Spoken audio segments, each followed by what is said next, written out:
মাত্র ১৪০০ টাকায় সিলেটের সাদা পাথর, রাতারগুল, মালনীচড়া চা বাগান, চাষটি পীরের মাজার থেকে ঘুরে আসা সম্ভব, তাও আবার একদিনে।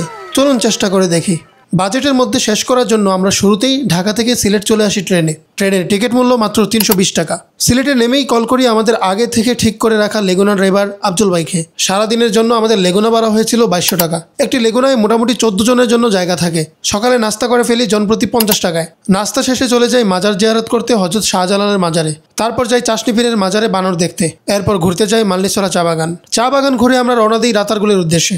রাতারগুলের মোটর ঘাটে নৌকা পেয়ে যাবেন ৮০০ টাকায়। একটি নৌকায় উঠতে পারবেন ৬ জন।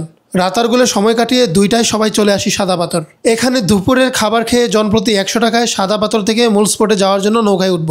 নৌকা প্রতি ভাড়া লাগবে ৮০০ টাকা। প্রতি নৌকায় উঠতে পারবেন ৮ জন। সাদা পাথর ঘোরা শেষে আমরা চলে আসি সিলেট রেল স্টেশনে। ঢাকায় যাওয়ার জন্য ট্রেনে উঠি রাত 11:30টার ট্রেনে। হিসাব করে দেখবেন সম্পূর্ণ ট্যুর খরচ আসবে ১৪০০ টাকা। এই ছোট্ট ভিডিওতে আপনি ট্যুর সম্পর্কে অনেক কিছু বুঝতে পারেননি।